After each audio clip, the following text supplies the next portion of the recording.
We have an exciting lineup of leading lights in financial services and insurance to enlighten this discussion over your lunch. So let me introduce them briefly.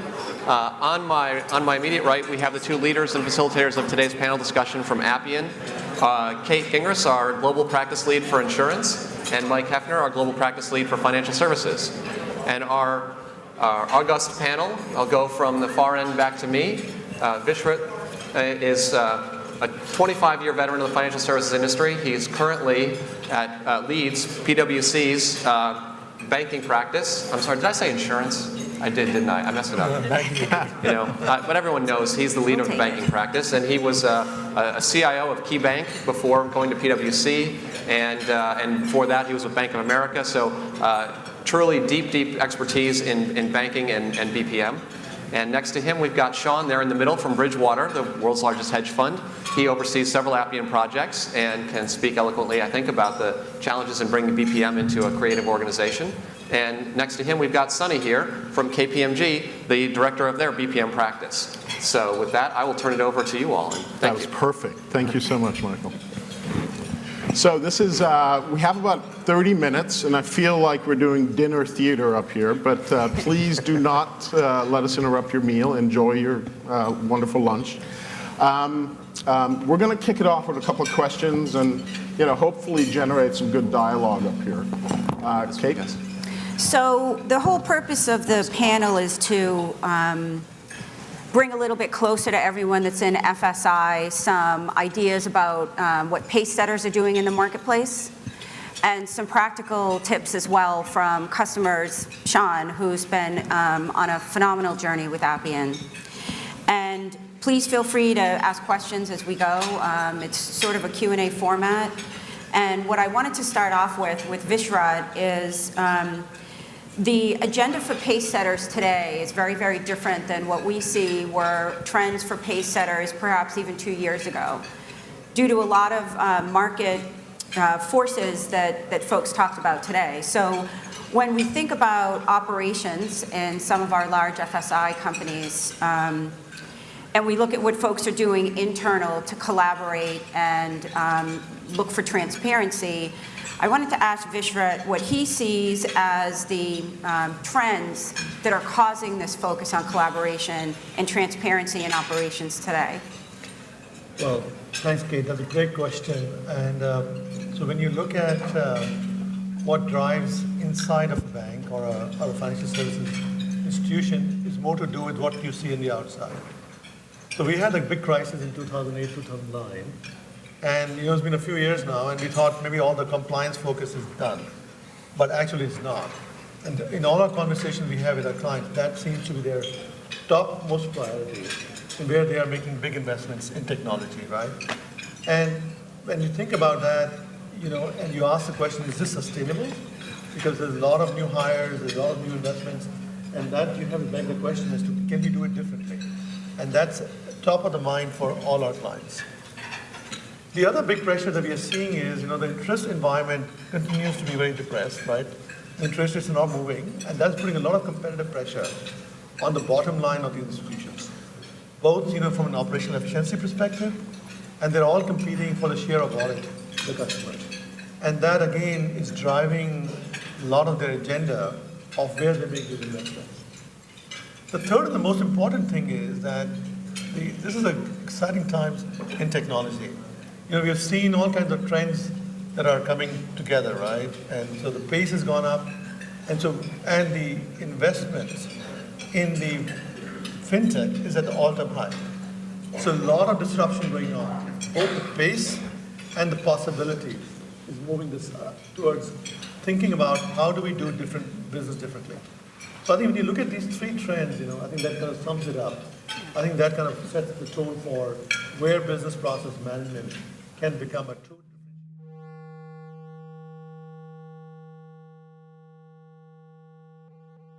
Do anything, guys. I promise. My hands are, this is all in the front.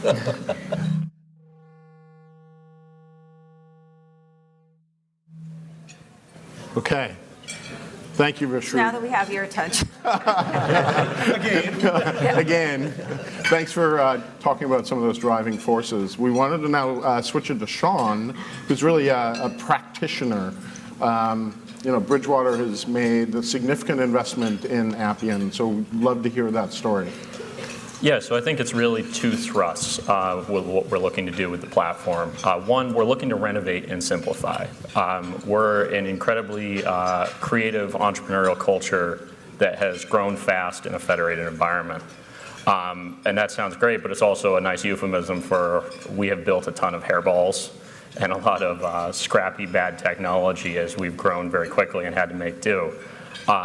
So what we want to do is use the power of the tool and the automation within the tool to really unlock the power of those creative minds and get them out of the muck, and instead focusing their unique abilities and skills onto the pressing business problems as opposed to the million things that bog them down day to day. I think the other thing we're looking to do is to build it in as part of our journey to systemize management. We design in terms of expected outcomes. So if you have these people doing these types of things this way within an ecosystem, you should get a certain result. We can essentially use Appian to code up a lot of that logic and bring those folks together within a community to create an incredible amount of visibility and transparency as to how we're tracking to that design, and then very quickly pop when we're not getting the expected outcome that we wanted, and then use it as a management tool to course correct very quickly in a real-time way. Okay. Perfect, thanks. So are some of the drivers, or could we say that some of the drivers for what you're doing is in part, to Vishrat's point, helping be a little more compliant in what you're trying to do every day? And then I think also, right, we want to be in the idea meritocracy where the best ideas can come from anywhere. So to really surface not just what's going wrong in the ecosystem, but also what's going right, and who's pushing the flight envelope in a good way and creating fantastic results and being able to light those up and then quickly scale across. Yeah, and that's your primarily, the way you're using Appian today is primarily on an internally focused operational type of That's correct. way. Yeah, and so Sunny, can you talk a little bit about how folks are starting to engage modern platforms to break the walls down between the inside and the outside, or to extend what we've historically thought about internal operations, or really just customer service requests? Absolutely. So can you talk a little bit about how folks are pushing the digital agenda to again, break down some of those walls? Absolutely. First of all, Sean, I think that's a great approach in terms of automating processes because you're planning for the future and you're learning and you're changing along with that. What we see with our customers is that a lot of demand is being driven by the customers themselves in terms of providing more transparency and visibility into internal processes. So let's take an example. A customer previously could be told that, hey, you'll get your quote in 5 days. You sent me the app, you'll get the quote in 5 days. That answer is usually not good enough anymore. They are asking, well, where is it stuck? Have I submitted everything properly? Do you need more information? And unless you can show them where they lie in your internal process, they are going to ask more questions. They're going to load up your call centers, and it just doesn't make for a good customer experience. So it's important to be able to expose certain milestones or portions of your processes to your customers. You know, they could be agents, they could be brokers, they could be end customers. The second driver that we see a lot of is just the whole digital experience, right? So we see a lot of customers saying, why can't I do this on my phone? Why can't I do this online? Why are you making me fill out paper? And you know, all those things are driving organizations to look at their processes and say, we need to digitize, and we need to digitize fast. No, I'll add a comment. So I think when you listen to both Sunny and Sean, I think it's all about at the end of the day, it's all about the customer, right? Because when you think about externally, can you best interact with the customer, enable the customer? And when you talk, Sean, about your enablement inside of the firm, it's all about, enablement of the employee to enable the customer, to drive the value to the outside. So I think these are very interrelated topics, and it's the art of possibility of these platforms, like Appian, to kind of say, how can we create that experience that unifies, the end-to-end seamless transactional with the client. Yeah, from the outside in, the inside out. Yeah. So Sean, in your example, can you talk a little bit about the role of collaboration, how Appian as a platform has aided some of that, and have there been unexpected benefits in terms of the visibility that you're creating internally to what's actually happening into the business? I think it is, and we're actually about to go live with this application, so Christine and I have been sweating it out all week. It is that both the management benefit in the sense that you can very quickly see the collaboration and where things aren't going right, and then dive in and course correct, but then also the scaling of the good ideas. And then also, I think we're really excited about the potential of the news feed, and to essentially almost backdoor knowledge manage a lot of these things, because you can, we're forcing our users within the new thing we're building to get in there and basically problem solve within the tool, so that in the future when those problems occur again, we can basically just go look up what has become best practice on how to solve those particular cases. Right. Yeah. So if I could, one thing you used the word forced your users, and I'm just curious, everything that we talk about, whether the push is from the outside in or the inside out, it's change, yeah? So it's change for our customers, it's change for people internal to the organization. So how are you getting people to adopt a more modern way of working? Sure, so I think it's a couple of things. We've picked processes for our initial Appian implementation where folks are dying for a better way to do things. So we haven't made it harder than we need to be. And where there's a very clear case to do the thing I described earlier, where there's potential for really great creative things to happen that is being lost from folks having to work the way they do now. Yeah. So we already have, at least with our pilot application, somewhat of a vested user community. Yeah. And then I think the other thing is to get folks bought into both the platform and the method we use to design the platform very early. We did broad show and shares with both our executive team and then also with our user community, and really made a point to point out not only how the platform was going to solve the current pain points or replace current technology that folks don't like, but then also you have to hold yourself accountable and be very diligent about making quick feedback loops and then showing the progress on those feedback loops. So if you're going to bring your future users in the room and solicit a lot of feedback, one of the things my Appian team has been very good at that I'm very appreciative of is very quickly iterating on that critical feedback and then making a point to diligently in the next demo, in the next face-to-face interaction with that user saying, hey, come here, let me show you this. We had that conversation the other day, now look at what the system's going to do as a result. Yeah. And build that trust in the way that you're developing in addition to the technology.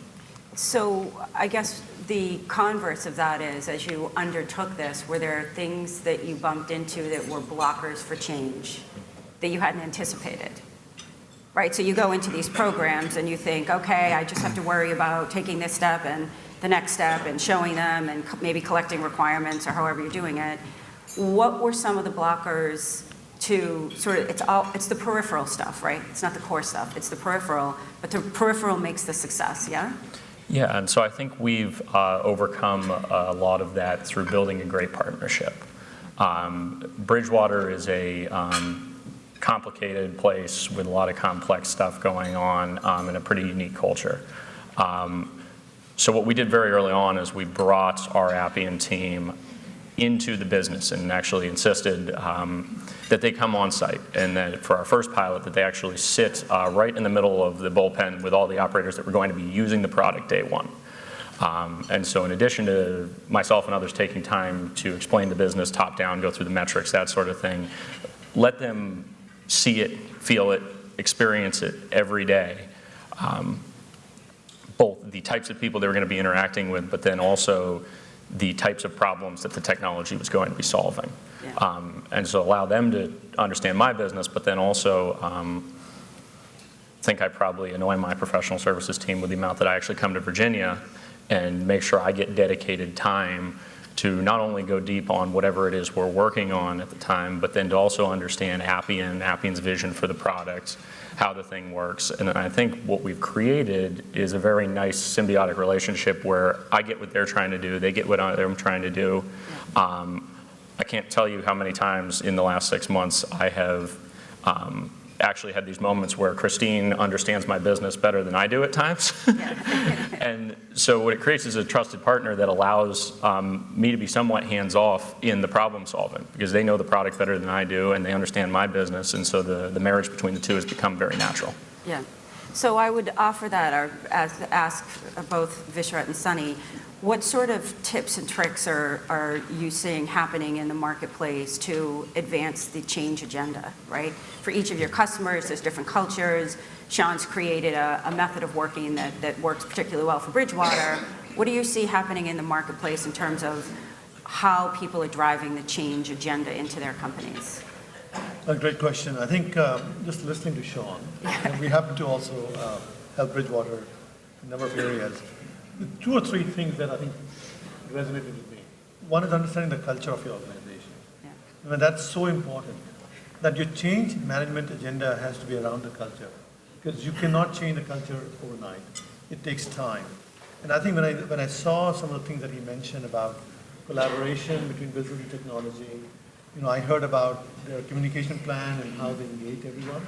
But these are some of the right things to do. And oftentimes, when you take a major modernization program, whether internal or external, if you're not deliberate about how you're going to manage change, and that has to be front and center of your mind. As if I'm going to undertake this massive transformation, what do I need to do as a project team, program team, to think through all the roadblocks, which are not going to be technology specific. They're going to be people, process. And what kind of governance do you apply to help drive the change? And getting the right level of executive sponsorship. Because the times are different, and you really cannot afford to run a program multi-year. Things are done now in shorter sprints, few months, 6 months, 3 months cycles, And to drive that, you really need that engagement from the top. Somebody has to be there, rooting for the team, and you need to understand the urgencies and the priorities of your business to help drive that. Yeah. So in technology, if you are there, you need to become a good facilitator and understanding the agenda of everyone and then helping drive that. Yeah. But then I think it's also taking time to understand the ancient history, right? Absolutely, yeah. Why did that technology wind up bad? Yeah. Where did they go wrong? And then hit those things very directly, both in your project planning and in your communications with your stakeholders. And then I think I've actually found that that's been a great catalyst to do away with some of the old stuff. Sure. Of like, hey, that methodology got us this thing. I'm desperately trying not to have that thing happen again, so please allow us to try this new agile methodology. Yeah. And that feedback loop which you defined, where you try something out, show them the art of possibility with a tool like Appian, and then constantly improve. I think that I think is phenomenal. Yeah. And change is never easy, right? So, I'm sure everybody deals with people change, process, technology changes in different ways. It also depends on where the organization is in terms of its own maturity with implementing processes, because we are talking about processes here. Some of the folks that are starting out on their journey, we see that visualization helps a lot. So, starting early with the sponsor, starting early with the folks who are going to be, whose day-to-day work is going to be impacted or changed, engaging them in the conversation, making sure that they understand what's coming down the pipe. And then the tool is something that enables that change. So the conversation moves towards their context and less towards the tool. And as you grow in organizational maturity and you move closer to a center of excellence, then you are looking more at talking about the tool, its capabilities, and how other people can support your search for more processes to be automated. So is the innovation, the way change is being introduced different than the technology? What's the journey that people are going on now to find the technology to drive the change, right? So there's change internal when you're working on program, yeah? And then there's change outside in the market that's going on. The people are trying to figure out, where does it fit? How does it fit in my organization? How do I innovate the next thing? And innovation hasn't necessarily been part of our day-to-day jobs in FSI, let's say, yeah? Yes. So what's happening on the outside? How are people rethinking about introducing new technology to companies? Not so much what happens once it's in. Absolutely. So the easy word is disruption, right? So disruption is coming in many forms. The simplest example of that is, at least in the insurance world that I see, is robotics, for example. Yeah. You can send drones and do loss control survey or claim survey. So much more easier, it's cost effective, and you want your processes or tools to be able to ingest that information and use it, right? Another example could be usage-based insurance. Brand new models are coming out, like Airbnb or Uber, and those business models are impacting the product that you sell in the insurance industry. So that means a lot of change to the processes that are underlying those operations, and you need tools that are flexible and can manage those changes rapidly. You're not moving at market pace, you're falling back, right? So there's a lot of challenges out there with disruption. We see companies innovating in different ways as well. So, for example, we see companies that are trying to outsource R&D. So they will work with incubators and build minimally viable products, market test them, and then exit to their sponsor within 2 years, which is a much more cost-effective way of getting R&D. We see innovation labs inside do skunkworks projects and actually get a little bit of success in terms of integrating those stuff, the creative stuff that they come up with, into their day-to-day processes. The challenge always becomes, how do you take this innovation, how do you change your business process to take advantage of it? And it kind of brings us back to the whole change management piece of it, and knowing the business as well as the technology and bringing them together to take advantage of the disruption.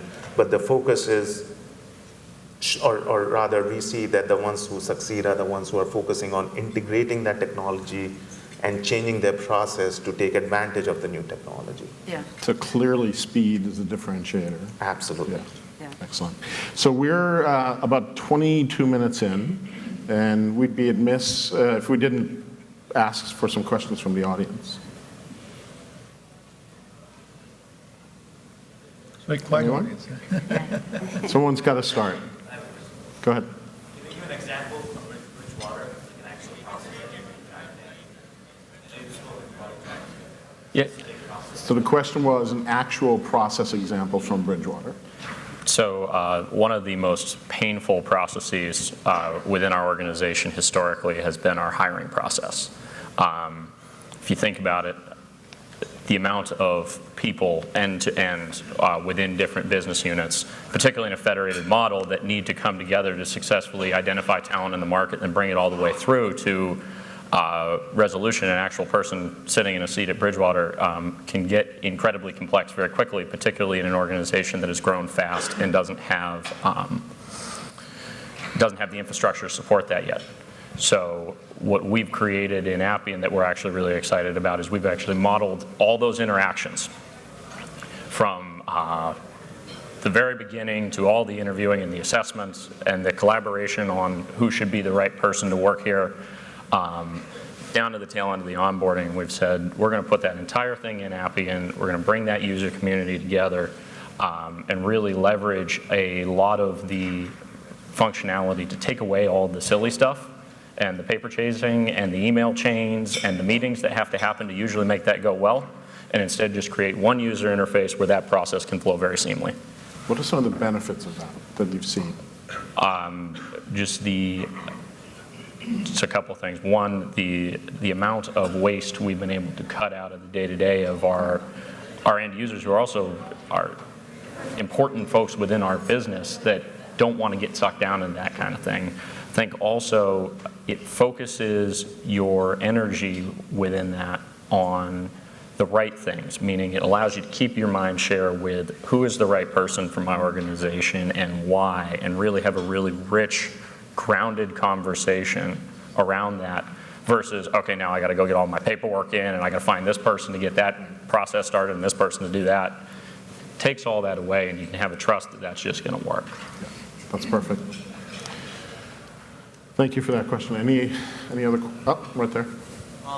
Can you give any examples of integrating Appian with existing technology that you're still going to use? Like instead of just using Appian as a 100% solution, if you integrate it with something else? Yeah, so I think we've actually done a fair amount of that. It's given the two of us a fair amount of heartburn.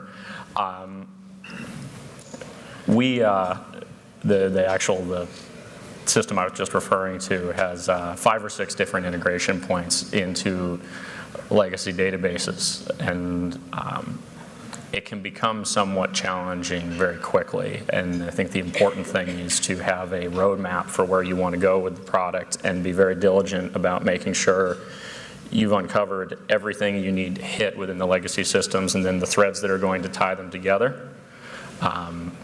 And then we've actually found that once we've got that all in place, the tool has done quite well. So Appian just uses more of a front end on top of those older database structures? Correct. So the roadmap is pretty important there, right? I mean, do you see the process going operational before the integrations are in place? All of the integrations in place? Like, how do you pace them out? I think we want to have the data there because that's really at least in our applications, right, that's the key for us is across a federated model, you have all these homegrown technology systems that people have spun up to do a particular task. Okay. But that task is just one of many along a broad process. You need to come up with something like Appian that can string together those tasks in those systems and then provide a clean interface so that my end customer in the business doesn't have to go to 6 different systems. Okay. And that to me is really the beauty of how you approached it, because in the end it's all about the user experience, right, and how you can aggregate that. So even though you have to live with your legacy, because you can't change it overnight, right? Mm-hmm. And how do you coexist, and the flexibility of integration, as you described, I think makes a lot of strong value, Yeah. Thank you. Back to the audience, right there. Thank you. You mentioned change earlier, managing change, handling change. I think we were talking about it from the standpoint of the end user, business user. But what about managing the change of your project team? I'm assuming if you're working with Appian, then you're using agile methodology, and in our environment, we're very much the waterfall, and we're adopting some agile.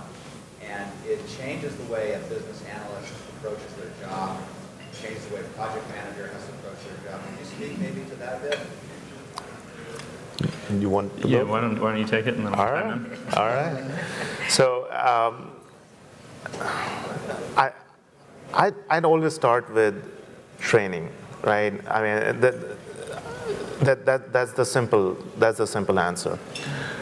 When it comes to changing the team's mindset about how you're going to implement it, they need to see the urgency or the business value of an agile sprint, right? So if you are able to get to market sooner using a particular approach, and your business analyst sees the value in that because he or she is going to be taking that to their customers, and the customer is going to say, yeah, that makes sense, that doesn't make sense. the BA is quickly going to realize that it makes their life simpler, because now they don't have to document all the requirements and now focus in on one piece, and by the time you implement it, it has changed. So when they start seeing the value, when they start walking the process after learning it or while learning it, I see the change happen very, very fast. They adopt it much more quickly. And then I think it's also building clever bridges, like while you may not have waterfalled out all your requirements, to have something you can show people and to be very explicit in your conversations with your larger milestones, right? We're going to build this piece of functionality. Then we're going to go back and repeat the rhythm again and go build this piece of functionality. Then we're going to worry about reporting and at least give people the comfort of like, all right, I can see how this thing plays together at a high level.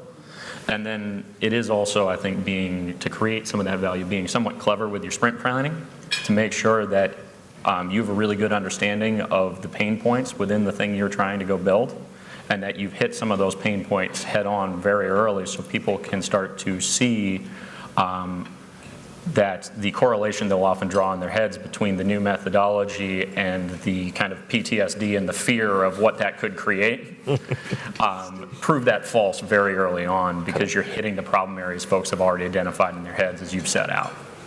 Yeah, providing value early, that's the key thing. It's also about celebrating success, as you were saying. As you start implementing pieces, how do you create the culture that is about a winning culture in an organization? So making sure you're celebrating all your wins along the way. I think that really energizes the team and makes them move forward. And then I think it's also how you frame mistakes, right? Like, hey, this is going to be an agile methodology. We're going into things we don't know. The reason that we don't know them is the exact same reason why we built terrible things in the past. So as opposed to shying away from the fact that we don't know and that we're going to make mistakes, to actually embrace that and say, look, this design is going to be iterative, and set those expectations up front, but then tie them very clearly to the goal of we're not going to build bad technology because of it. We're not going to marry ourselves to what we think we know and the assumptions we've made straight up. Thank you so much. I hate to be the bearer of bad news. We have to cut it. I know there's a transition period to the next set of events, but I'd like to thank our speakers, and they'll be around the rest of the day, so if you want to catch them one-on-one, please do. Thank you.